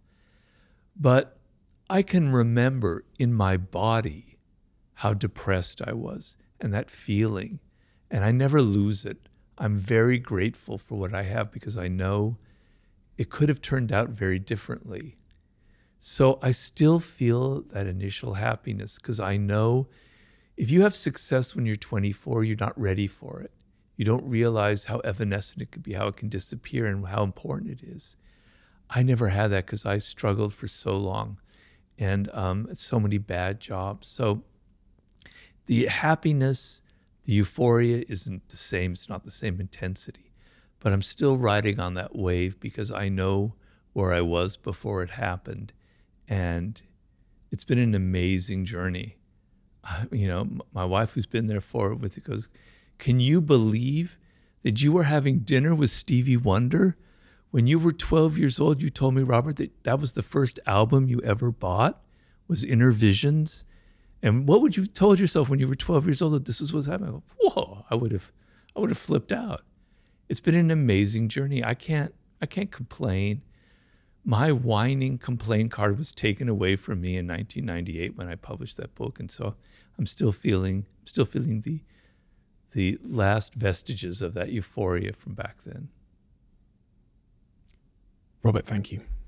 Thank you so much. I've been a tremendous fan of your work for what feels like forever in my life, and your wisdom, your willingness to confront difficult subject matter that a lot of people would avoid because there is darkness enlaced in a lot of the subject matter that you've written about in some of your books. But it's very human, important, as you say, objectively neutral darkness that just is. And for you to confront that over and over again in your work it makes it some of the most important work I think anyone could do, because it's the work that a lot of us avoid. But your vulnerability and openness today as well have been like a shot at my arse in terms of gratitude and the importance of perception as it relates to our happiness and our sense of self. So thank you so much. I've really enjoyed this conversation more than I could express in words. Thank you so much, Stephen. It was a great interview. I was telling Jemima that I've done thousands of these podcasts, and I can tell, I've done my 10,000 hours, I can tell a great interviewer from a mediocre interviewer, and you were in that elite category. Oh, wow. Because you ask really great questions, and you're a great listener, and it's been really fun. So thank you so much. I appreciate the opportunity. It means a lot to me. Thank you, Robert. Okay. You're welcome. Quick one. As you guys know, we're lucky enough to have Blue Jeans as a sponsor and supporter of this podcast. For anyone that doesn't know, Blue Jeans is an online video conferencing tool that allows you to have slick, fast, good, quality online meetings without any of those glitches that you'd normally find with other meeting online providers. You know the ones I'm talking about. And they have a new feature called Blue Jeans Basic, which I wanted to tell you about. Blue Jeans Basic is essentially a free version of their top quality video conferencing. And that means that you get immersive video experiences. You get that super high quality, super easy and zero fuss experience. And apart from 0 time limits on meetings and calls, it also comes with high fidelity audio and video, including Dolby Voice. They also have expertise grade security, so you can collaborate with confidence. It's so smooth that it's quite literally changed the game for myself and my team without compromising quality at all. So if you'd like to check them out, search bluejeans.com and let me know how you get on. Over the last couple of, how long? Maybe 4 months, I've been changing my diet, shall I say. Many of you who've really been paying attention to this podcast will know why. I've sat here with some incredible health experts. And one of the things that's really come through for me, which has caused a big change in my life, is the need for us to have these superfoods, these green foods, these vegetables, and then a company I love so much, and a company I'm an investor in, and then a company that sponsored this podcast and that I'm on the board of, recently announced a new product which absolutely spoke to exactly where I was in my life, and that is Huel. And they announced Daily Greens. Daily Greens is a product that contains 91 superfoods, nutrients, and plant-based ingredients, which helps me meet that dietary requirement with the convenience that Huel always offers. Unfortunately, it's only currently available in the US, but I pray that it'll be with you guys in the UK too. So if you're in the US, check it out. It's an incredible product. I've been having it here in LA for the last couple of weeks, and it's a game changer.